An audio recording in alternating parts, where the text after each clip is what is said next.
Baik, Bismillahirrahmanirrahim. Assalamualaikum warahmatullahi wabarakatuh.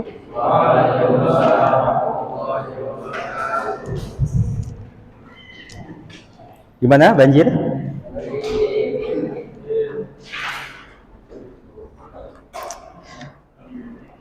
Dulu kan terkenal ada kata-kata, jangankan hujan, lautan luas pun akan kuseberangi untuk dirimu.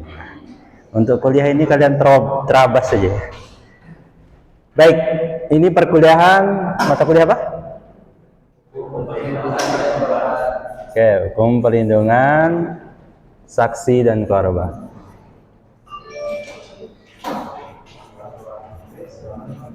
Mohon maaf, saya tuh orang yang tulisannya cocok jadi dokter, tapi tidak kesampaian. Jadi ya, tulisannya aja ya. Jadi dikasih papan tulis bagus pun tetap jelek tulisannya.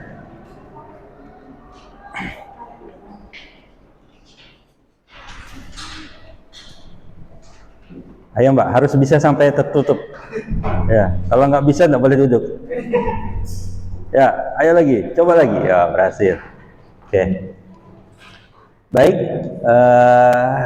di presensi ada berapa orang? Maksud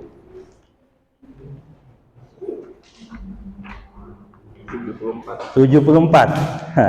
Setengahnya nih kayaknya. Baik. Hari ini kita akan mulai perjalanan satu semester ini untuk mata kuliah perlindungan saksi dan korban. Maka di pertemuan pertama kita ingatkan lagi sekedar aturan permainan. Oke, aturannya apa saja?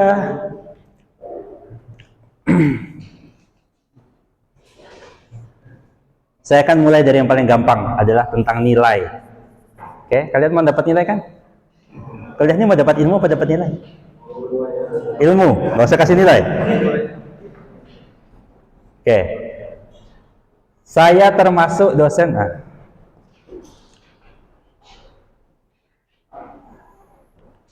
Saya termasuk dosen yang ngasih nilai gampang. Lulus itu gampang di kelas saya. Apa syarat lulus di kelas saya? Boleh. Terus.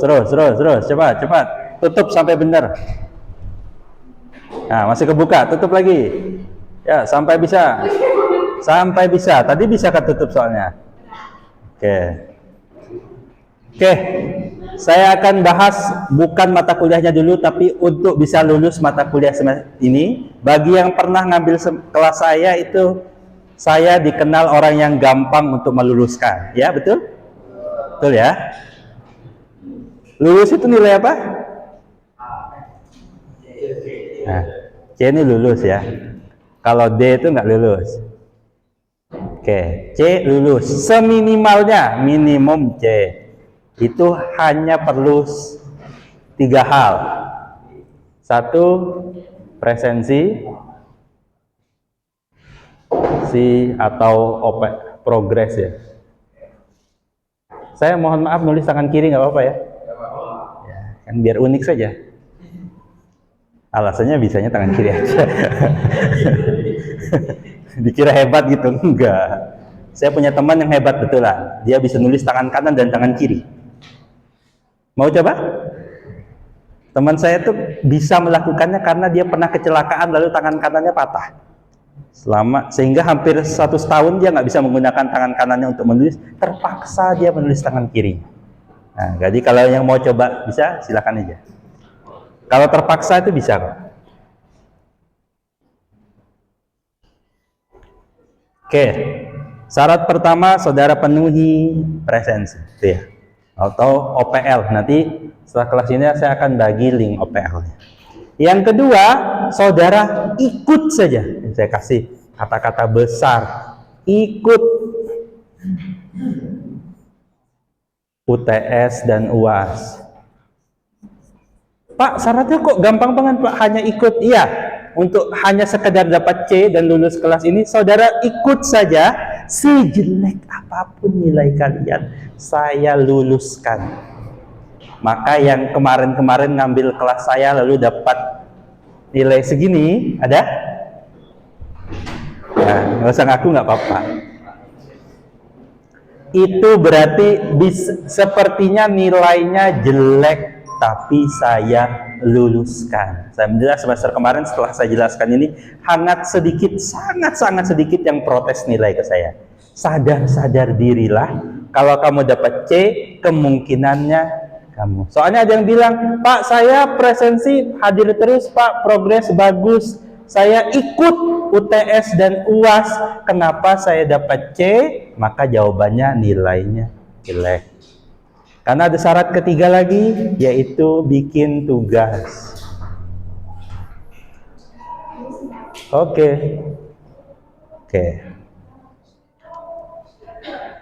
Oh, ternyata banyak juga ya. Katanya nggak bisa nerobos banjir nih.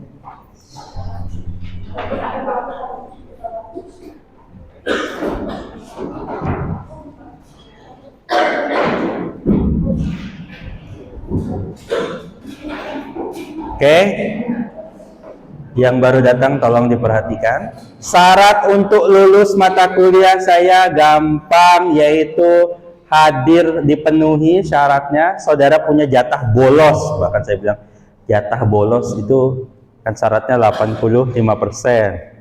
Berarti saudara hitung sendirilah jatah bolos saudara berapa. Jatah bolos OPL-nya juga berapa? 85%. Pak, saya sakit, Pak. Silakan izin. Boleh izin, boleh sakit, asal wajar. Ada yang mahasiswa izin sakit, Pak. 50% dari perkuliahan. Mohon maaf kalau sebanyak ini pun saya tidak bisa luluskan. Ya berarti memang saudara diminta untuk istirahat aja 1 semester. Oke? Jadi silahkan penuhi presensi, lalu pastikan saudara ikut. Kalau saudara terlambat, tolong lapor ke saya. Kalau tidak ikut UTS atau tidak ikut UAS, silakan lapor. Kalau alasannya dimungkinkan, saudara akan diizinkan untuk mengikuti susulan. Kalau diizinkan. Pak, kenapa semester kemarin saya ada mahasiswa yang saya kasih saya kasih D. Pak, kenapa saya kasih D? Kamu nggak ikut UAS. Tahu dia alasannya apa? Aduh Pak, saya nggak tahu kalau ada UAS. Sungguh ajaib. Ada mahasiswa bertanya, saya tidak tahu, saya kira nggak ada UASnya. Dari satu kelas hanya dia yang berkata seperti itu, maka dia dapat D. Oke? Siap untuk dapat C? Enggak, Pak. Siap untuk lulus? Boleh A, boleh AB, boleh B, boleh BC, boleh C. Nah, kalian pilih saja. Oke. Saya sudah memberikan sangat gampang untuk saudara lulus. Pilih saja nilainya dapat apa. Tapi kalau ada di antara kalian yang bersikeras untuk tidak lulus, saya pun tidak melarang. Karena hampir selalu di kelas saya seingat seumur saya mengajar, saya tidak pernah meluluskan 100%. Kenapa? Karena bukan saya, tapi karena mahasiswanya bersikeras untuk tidak lulus mata kuliah saya. Bisa jadi presensinya tidak penuhi, bisa jadi salah satu ini kayak yang tadi saya ceritakan, atau tidak mengerjakan tugasnya dengan baik. Oke, ada pertanyaan? Tidak ada, Pak. Hapus ya? Hapus nih? Ini baru pertama kali saya ngajar pakai ini. Lagi nyari-nyari gimana hapusnya ini ya. Oke. Cuma masalahnya untuk semester ini semester berapa? 5 ya. Saya membedakan untuk mahasiswa semester 1 sampai semester 4 dengan semester 5 sampai semester atas. Kenapa? Karena bagi saya mahasiswa semester 5 ke atas itu adalah mahasiswa yang sudah teruji niatnya untuk lulus. Nah, karena cek aja pasti ada teman kalian yang dulu bersama kalian tapi saat ini sudah tiada lagi. Meninggal dunia enggak, bukan. Entah dia ngulang kebanyakan, entah dia itu biasanya. Tapi yang sudah lewat semester 5 itu ada mereka yang lulus. Dan 5 ini untuk saat ini untuk saat ini, di aturan yang ada saat ini, itu bisa lulus di semester 7. Berarti tinggal ya 5, 6, 7. Saudara sebentar lagi akan lulus. Maka saya akan membedakan tugas untuk kalian. Tugasnya cuma ada 2. Dan ini dikasih tahu sejak awal semester. Selalu saya sampaikan di awal pertemuan. Oleh karena itu saya rekam agar kalau kalian tidak hadir, kalian tidak punya alasan, Pak, saya pekan kemarin nggak masuk. Itu kan alasan anak SMA, anak SMP, anak SD kan.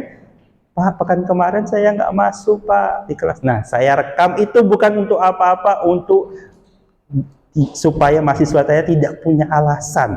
Pak, saya tidak masuk dan tidak tahu tugas ini. Ya.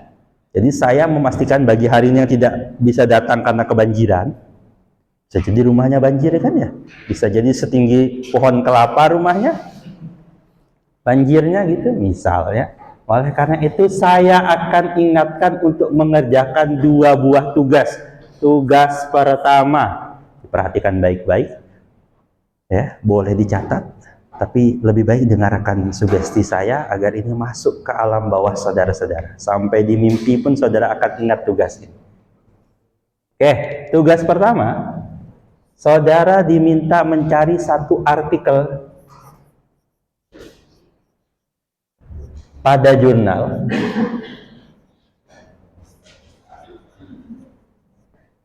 cari tinggi banget ya Pak tulisnya, nggak nyampe kan? Cari, tugas pertama mencari artikel jurnal, setiap orang satu. Oke, tahu kan artikel pada jurnal? Tahu kan? Nggak perlu saya jelasin lagi. Lalu saudara nanti diminta untuk presentasi di dalam kelas. Oke, saya akan tunjuk acak siapa yang akan presentasi. Oleh karena itu, mulai pekan depan, saya akan tunjuk 1 atau 2 orang setiap sesi kelas itu untuk mempresentasikan artikel jurnal yang dicari. Berarti ini kan punya orang nih. Punya orang, kalian cari, lalu kalian presentasikan.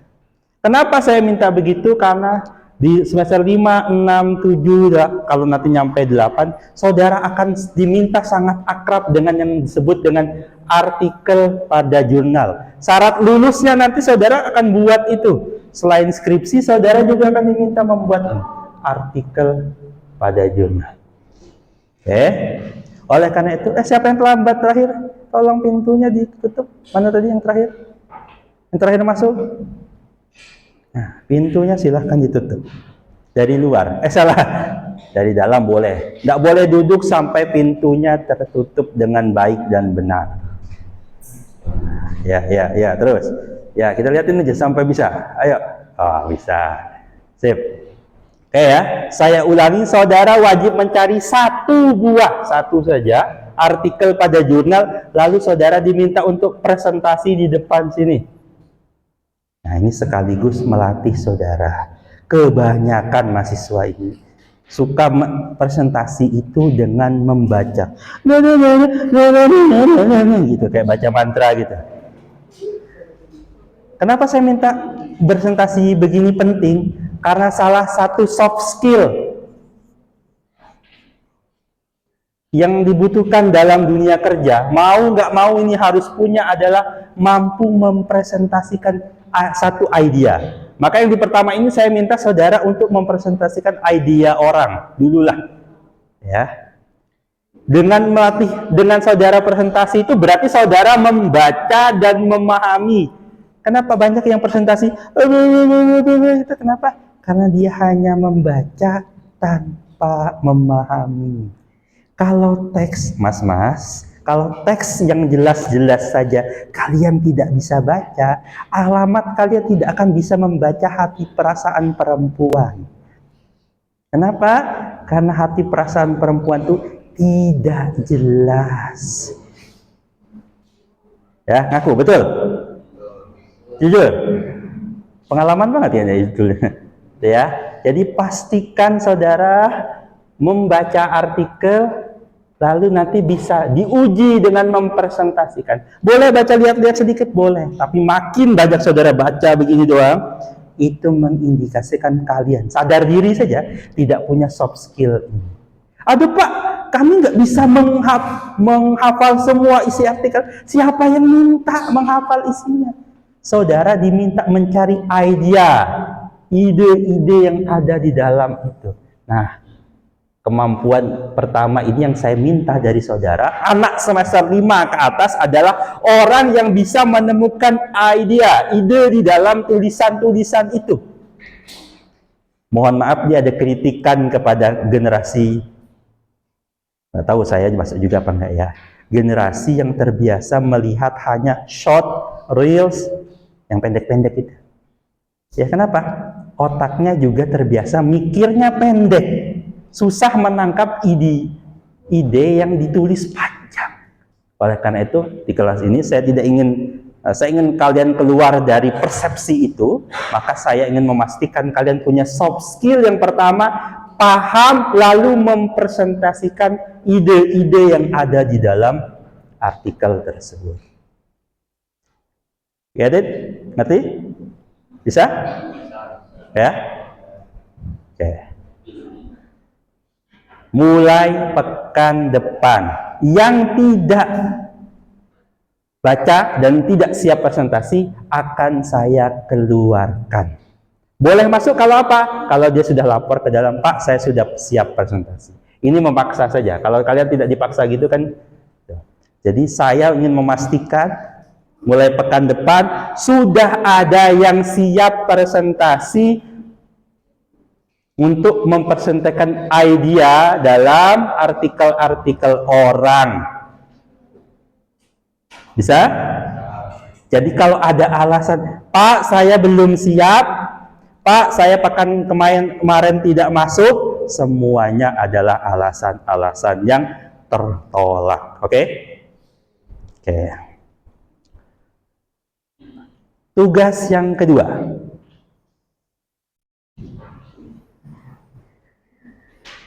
Kalau yang tadi saudara diminta untuk mencari, maka di tugas ini saudara diminta untuk membuat. Diberi waktu berapa lama? 1 semester. Membuat apa? Membuat artikel. Oh Pak, saya belum pernah lihat artikel. Ya ini makanya saya suruh cari. Kalian diminta untuk membuat. Kenapa saya minta buat ini? Ini latihan. Karena biasanya semester 1 sampai semester 4 rata-rata diminta membuat yang namanya makalah. Saya termasuk yang tidak terlalu suka sebenarnya dengan ini. Kenapa? Karena isi makalah mahasiswa itu apa? Ini definisinya ini, definisi. Lalu ini, peraturannya ini. Nah, itu isi makalah. Tapi kalau isi artikel itu nanti berbeda. Saudara akan temukan dengan saudara membaca. Saudara diminta untuk, saudara kan sudah di semester ini ya dapat mata kuliah Metopen. Nah, Metopen itulah yang nanti akan membantu saudara. Aduh Pak, kami belum siap kan sambil ngajar Metopen, terapkan itu pada tugas ini akan dikumpul kapan? Akhir semester. Nanti akan ada tanggalnya, saya kasih ingat. Saya kasih ingat berkali-kali untuk ini. Paham ya? Formatnya bagaimana? Nanti formatnya juga sudah ada di OPL itu. Di OPL sudah ada formatnya. Oke.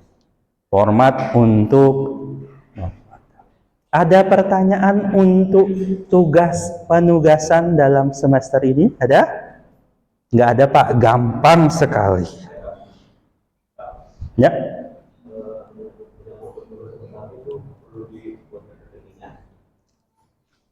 Yang ini bebas, mau pakai PPT, mau pakai spanduk, mau pakai apa, silahkan saja, itu kreasi kalian lah, mau apain silahkan aja, saya bebaskan kepada kalian. Ya. Temanya Pak, bebas atau yang sesuai mata kuliah? Oke, sesuai mata kuliah. Saya nggak tahu kalian bisa baca tulisan saya apa tidak. Wallahu a'lam. Ya gitu ya. Sesuai temanya, sesuai. Baik yang dicari maupun yang dibuat. Oke. Aduh Pak, kok susah banget ya? Makanya saya beri waktunya 1 semester. Gitu ya. Saya beri waktunya 1 semester latihan. Lalu, yang sebelum ini ada lagi? Nggak ada? Nggak ada? Cukup.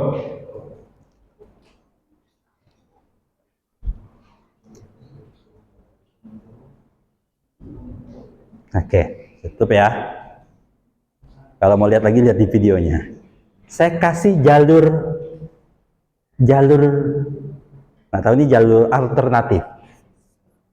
Alternatif untuk bisa dapat A langsung di kelas saya tanpa perlu ngerjakan UTS, UAS, dan tugas. Saya jamin A. Kok bisa Pak? Syaratnya, walaupun sangat jarang yang bisa menembus ini adalah sudah bisa publish artikel di jurnal terindeks Sinta. Oke.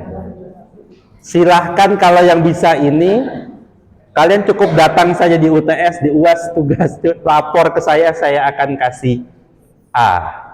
Oke, ini bukan wajib ya, ini hanya alternatif. Kalau kalian banjir kan kalian bisa lewat jalan alternatif. Oke, ini adalah jalur alternatif. Kalau kalian cuma wajib hadir di kelas ini untuk tidak mengerjakan UTS, UAS, dan tugas tidak perlu, asal saudara sudah menunjukkan kepada saya publish artikel di jurnal Sinta. Oke, paham? Oke. Tidak perlu saya ulangin ya. Publish artikel di jurnal Sinta. Terindeks, bukan Sinta, jurnal terindeks Sinta. Terindeks.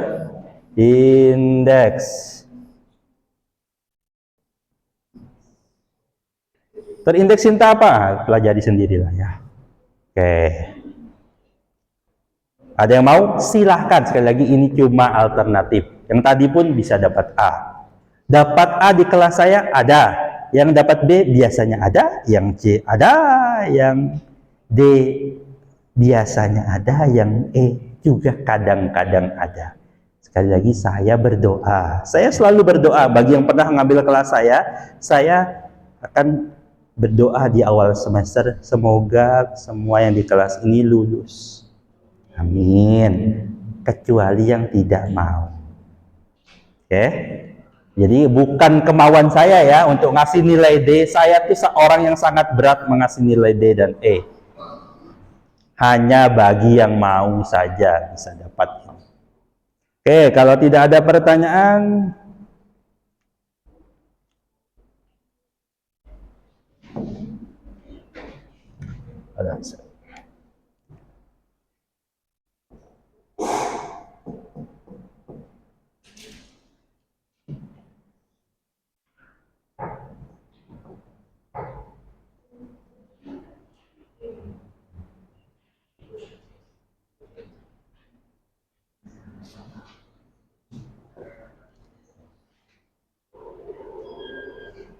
tapi sampai akhirnya divonis 8 tahun, remisi 3 tahun 8 bulan, mendekam di penjara.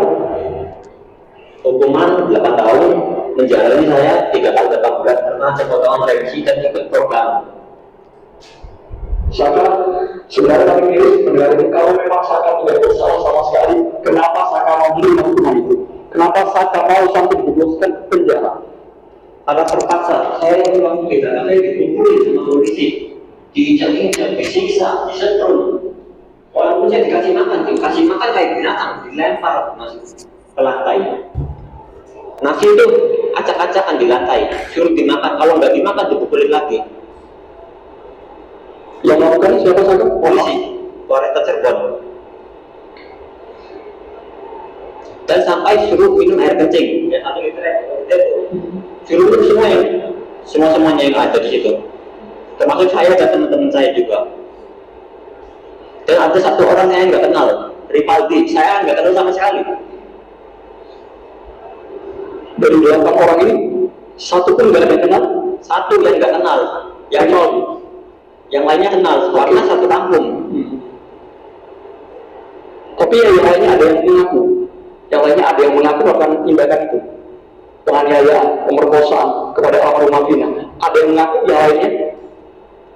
Ya kalau itu saya nggak tahu, karena saya kan posisi waktu di dalam kejadian ada di rumah. Saya juga ada saksi. Saksi saya sampai sekarang masih ada. Sampai ujung waktu, Saka kata, apakah keluar sampai akhirnya kamu terpaksa untuk mengaku versi kamu? Saya mengaku karena udah nggak kuat tahanan tubuh orang juga dipukulin sama orangnya, dipukulin sekuat-kuatnya orang, dipukulin, disentuh, diinjak-injak, disiksa. Tahanan tubuh orang itu beda. Saya udah nggak kuat, udah nggak bisa nahan lagi. Saya juga udah pasrah. Berkali-kali, berhari-hari, atau seperti Setiap hari kayak gitu terus. Tiap pagi juga tiap kapal propos dipukulin sama polisi. kondisi fisik waktu itu bisa digambarkan, Saka? Mohon maaf. Yang kondisi fisik lemas, mata memar, kepala juga bocor, cuma sekarang udah mending. Saya memang ada juga oknum yang, mohon maaf, tadi saya mengatakan oknum memaksa saya untuk mengatakan pengakuan. Polisi. Apa yang mereka ucapkan kepada Saka sehingga Saka mau tidak mau harus mengaku karena tidak ada pilihan lain. Karena gimana? Saya juga dipukulin sama polisi, udah gak kuat lagi, udah gak bisa nahan pukulan polisi lagi, udah gak sanggup. Jadi saya terpaksa.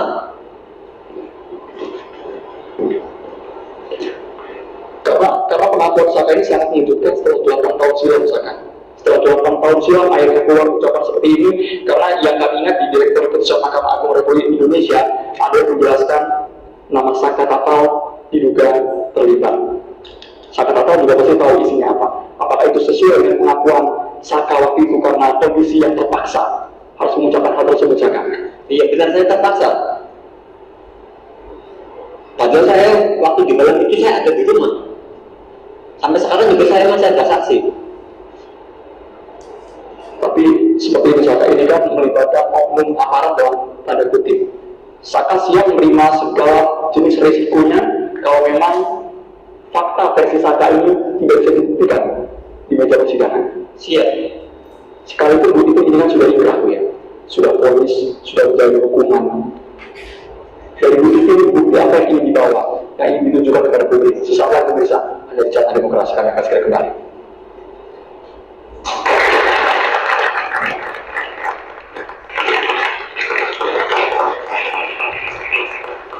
Kita masih bersama Saka. Sekali lagi, Saka, kami tegaskan dengan segala konsekuensi, apakah Saka siap menerima apa yang tadi Saka ucapkan, bahwa itu yang betul-betul Saka waktu 8 tahun silam. Saya juga berani sumpah. Sumpah apapun saya juga berani. Sumpah demi Allah saya nggak melakukan apa yang dituduhkan tersebut.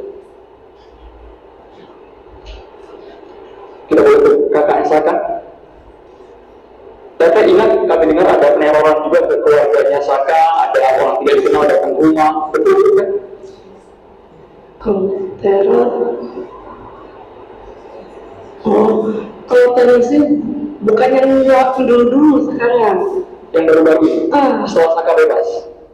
Sosok Mbah Oman, korban salah tangkap polisi, 5 tahun baru diganti rugi, dipaksa ngaku 200. Sosok Mbah Oman, korban salah tangkap polisi.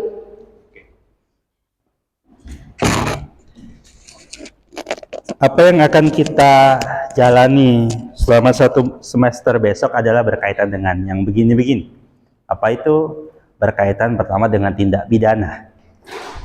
Setiap tindak pidana itu kalau ingin sampai pada hukuman butuh proses formal kalau kita sebut dengan nama hukum, kita sebut dengan nama hukum acara. Hukum acara adalah proses menegakkan hukum. Harapannya dengan tegak hukum itu tegak pula keadilan. Tapi ternyata kenyataannya tak selalu seperti itu. Tak selalu apa yang diinginkan dari pembuat hukum agar satu keadilan itu terungkap, tercapai, didapatkan dalam proses-proses persidangan tidak mudah. Nah, salah satu yang di awal yang saya tunjukkan adalah kasus-kasus salah tangkap. Ini saya akan putar juga yang ini. Itu kita dihadapkan ya, karena yang tadi itu kan kasus yang terkait dengan kasus apa? Masih ingat? Yang sebelumnya tadi, ada yang tahu itu kasus apa? Pembunuhan yang jadi film itu ya. Jadi film, barulah dia jadi rame. Kalau bahasa orang sekarang, no viral, no justice. Enggak viral, enggak dapat itu keadilannya. Harus viral dulu. Ya, kira-kira gitu kata orang-orang. Ternyata kasus-kasus itu berikutnya di kasus Vina itu kan menunjukkan ada orang lagi ditangkap. Ajaibnya, ya, tadinya kasus Vina awalnya itu bermasalah, lalu dia munculkan kasus pelaku baru itu ditangkap, ternyata salah lagi. Ya. Sebegitu bobroknya ditampilkan di hadapan kita penegakan hukum di negeri ini. Nah, itu kasus yang viral, kasus yang enggak gimana? Kasus yang enggak terungkap gimana? Kasus yang ditutup-tutupi di pelosok negeri di sana bagaimana? Oleh karena itu kita perlu memahami konsep mata kuliah ini berkaitan satu sorotannya. Jadi ketika masuk mata kuliah peminatan kita akan diminta menyorot satu titik-titik tertentu. Nah, di kasus di mata kuliah ini saya ingin membahas tentang perlindungan terhadap siapa? Saksi dan korban. Oke. Untuk pertemuan pertama saya akan merefresh sejenak saja ya berkaitan dengan itu. Saksi itu apa sih? Saksi itu apa? Kan gitu. Kalau belajar diingat lagi, ada kata saksi, ada korban, ada perlindungan. Orang hukum diminta untuk bisa mendefinisikan apa-apa yang diucapkan itu, apa-apa yang menjadi term itu, terma-terma itu, kata-kata kunci itu dengan cara yang baik dan benar. Saya paham di otak saudara-saudara itu sudah tahu itu Pak, saksi itu. Tapi ketika mau ngomong kan terkadang kita dihadapkan dengan masalah. Apa yang disebut saksi? Siapa yang jadi saksi? Apa kategori saksi? Siapa yang bisa jadi saksi? Bagaimana saksi itu dihadirkan? Nah, gitu. Itu sebelum kita masuk ke perlindungannya. Lanjut lagi ke korban. Apa itu korban? Apa beda saksi dengan korban? Apakah sama saksi dengan korban? Dan gitu. Itu adalah awalan yang saudara harus bisa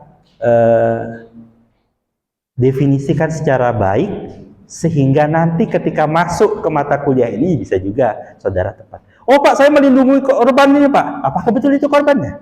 Baik, kita lihat masing. Gini ya. Kalau sebentar.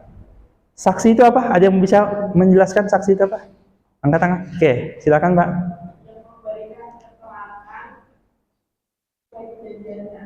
Yang memberikan keterangan sesuai kejadiannya. Kata kuncinya dia memberikan keterangan sesuai. Oke. Satu definisi. Silakan yang lain. Silakan Pak. Saksi adalah seseorang untuk memberikan keterangan guna untuk terjadi lancarnya penyidikan terus sampai pada akhirnya ada keputusan di persidangan. Oke. Itu satu definisi. Ada yang pernah nikah di sini sudah?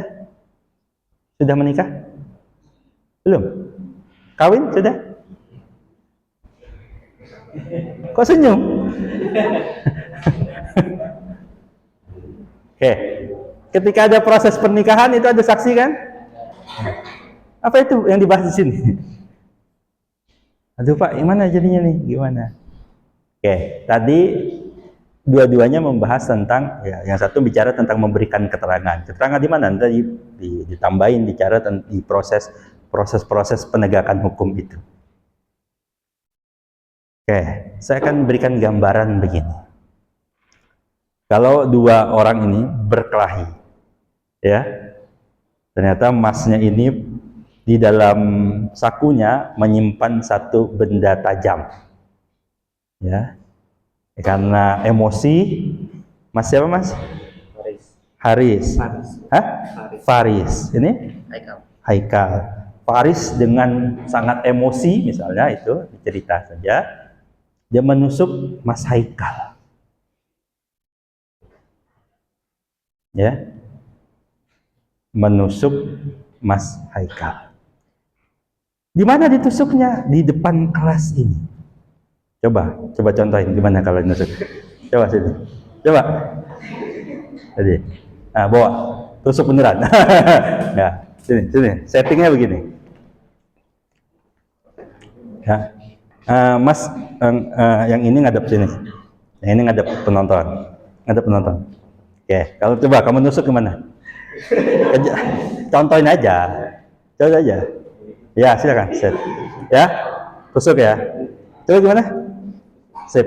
Sebentar. Proses itu. Enggak di apa? Nah, ini tajam nih. Coba tusuk.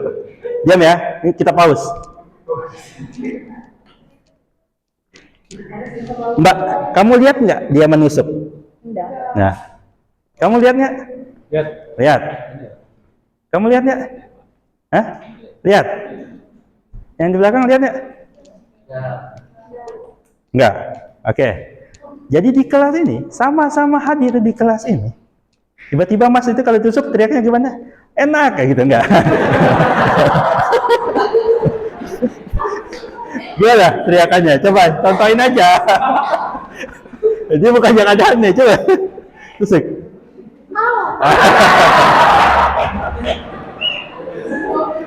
Coba. Sekali lagi. Coba, sekali lagi tusuk Mas. Nah. Mbak, dengar nggak? Dengar. Suaranya gimana? Coba diulang. Oke, sebentar. Ini permainan saja, cuma ini ingin menunjukkan kepada kita. Oke? Ah, sini, dua-duanya sini.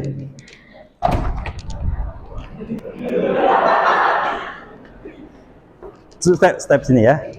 Saya pernah menjelaskan ini di kelas. Ya.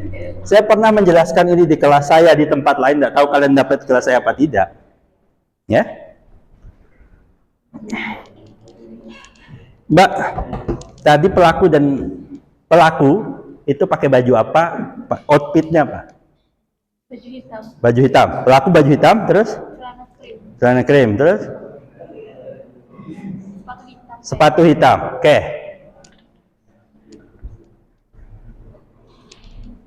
Pakai apa tadi dia? Yang pelaku. Sama, setuju nggak sama? Ya, setuju. Oke. Mbak, si korban pakai baju apa? Korban pakai baju hitam, terus outfitnya apa lagi? Dia pakai celana nggak? Pakai. Terus? Nggak kelihatan. Terus? Bajunya aja yang kelihatan. Oke Mas, masuk Mas. Oke. Silakan berdiri. Mohon maaf ya. Ya. Apakah ada yang salah dari tadi?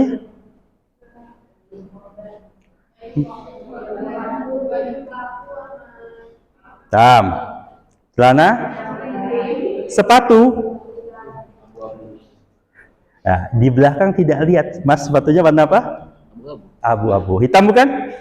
Bukan. Si korban, baju apa Mas? Biru. Baju? Ya, bukan hitam. Kenapa? Oh, wajah saja Pak. Saya jauh Pak. Bentar ya, ini susah memang. Oke, saya jauh Pak, saya belum lagi tidak semua kalian melihat proses tertusuknya korban dan alat untuk melakukan penusukan. Oke, terima kasih Mas. Alatnya balikin. Barang bukti soalnya. Baik. Kenapa ini saya sampaikan di situ?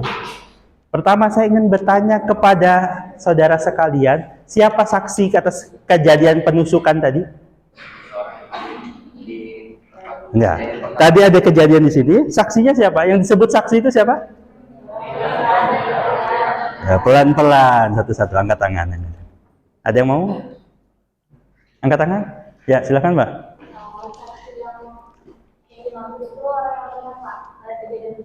Melihat kejadian. Oke. Melihat. Oke. Itu tadi saya hadirkan di depan dan kalian disuruh ngeliatin. Apakah kalian selalu begitu? Saya ngajar di kelas saja belum tentu selalu dilihatin kan? Ada saat kalian yang ngantuk-ngantuk, lagi main HP, apapun itu. Tapi kalian ternyata mendengar suara masnya tadi. Coba diulang gimana Mas? Apakah yang jadi saksi itu hanya yang melihat? Pertanyaan saya, yang melihat. Oke, tidak. Apalagi dia? Yang mendengar.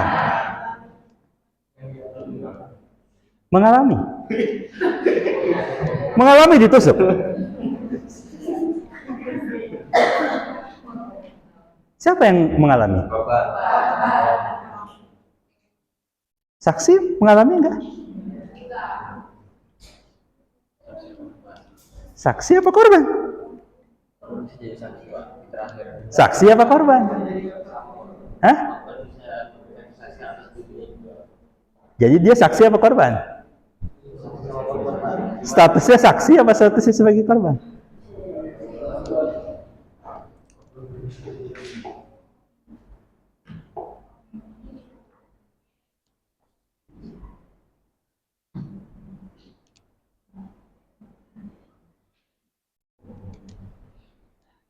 Saksi. Nyata jelek yang ini. Harus pakai yang ini. Oke. Apakah sama dengan? Apakah tidak sama dengan? Pak, oke, ini salah satu isu. Pertama saya tadi ingin dengar saksi itu dia lihat. Kalau ini dengar. Lalu berada di tempat. Oh, kita tampung saja berada di tempat. Oh jelek banget. Makin malam makin jelek. Berada di tempat, anggap saja lah itu ya. Lagi mau nambahin? Kok tidak ada yang tadi? Tadi ada yang mengatakan merasakan. Merasakan? Rasa. Mengalami.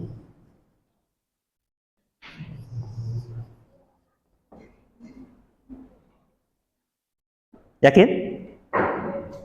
Yakin? Oke, kita bahas yang sebelah sini dulu, saksi dulu. Apakah betul yang melihat, mendengar, anggap aja didengar ya, berada di tempat dan merasa atau mengalami sendiri? Apakah pasti begitu? Saya mau ulang sedikit ya. Apakah tadi seluruh orang di kelas ini itu melihat kejadian? Hanya sebagian yang melihat.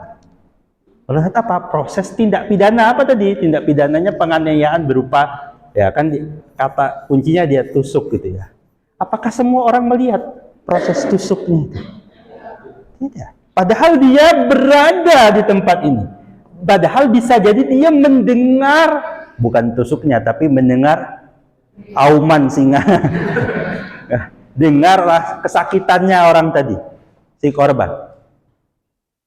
Gimana? Mana yang disebut saksi? Kalau saya ini polisi, ya, penyidik datang kelas ini, tahu kejadiannya ada di kelas ini dan tahu semua nama di absen ini yang hadir, Apakah saya pilih semuanya ini sebagai saksi?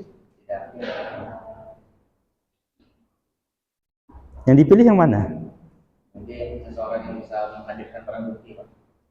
Menghadirkan barang bukti. Apakah saksi wajib menghadirkan barang bukti? Saksi yang mana yang dipilih? Oke, mulai makin menarik. Di teori acara pidana misalnya saudara akan bicara tentang, oh ya tuh saksi adalah begini, begini, begini. Tapi ketika dihadapkan satu kejadian, ya, tak semudah itu. Oke, itu tadi di depan. Coba kalau kejadiannya itu di luar sini. Sedangkan kita sedang di kelas ini. Mungkin mas yang di depan ini lagi ngelamun, lagi ngintip di sini, kelihatan proses penusukannya. Mungkin, tapi kebanyakan tidak lihat karena ketutup ini. Tapi bisa jadi kalian mendengar suara perkelahian, lalu ada proses kesakitan, lalu kalian berduyun-duyun, dosennya lagi ngajar tapi kalian kabur gitu, melihat ada seseorang berlumuran darah. Ya. Siapa saksinya? Ternyata dia hanya berdua di luar situ berkelahi, tidak ada yang tahu. Tadi kan kita keluarkan dia ya, ternyata berantem beneran, saling menusuk. Sedangkan kita di dalam sini. Lalu kita hanya mendengar ada suara, lalu kita menyaksikan kalau ternyata ada seseorang yang tersimbah darah dengan luka tusuk. Pertanyaannya, adakah saksinya? Ya, korbannya. Ternyata korbannya mati mas gitu ya, misalnya ya. Ada saksinya? Ada nggak saksinya? Kalau dibilang nggak ada ya betul nggak ada, tapi dibilang nggak ada juga sih kayaknya Pak. Kan kami mendengarnya, bukankah saksi yang mendengar juga?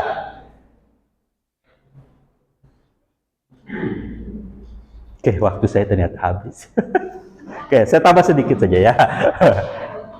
Ini bekal untuk pekan depan harus bisa dijawab bagaimana yang kita sebut saksi dan bagaimana yang disebut korban. Kata kunci lagi, adakah alat bukti bernama korban?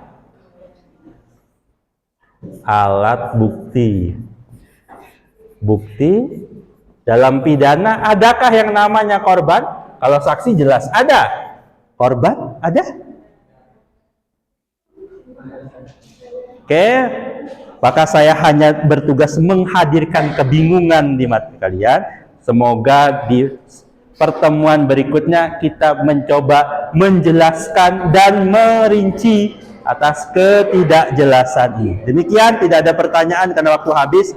Terima kasih. Assalamualaikum warahmatullahi wabarakatuh.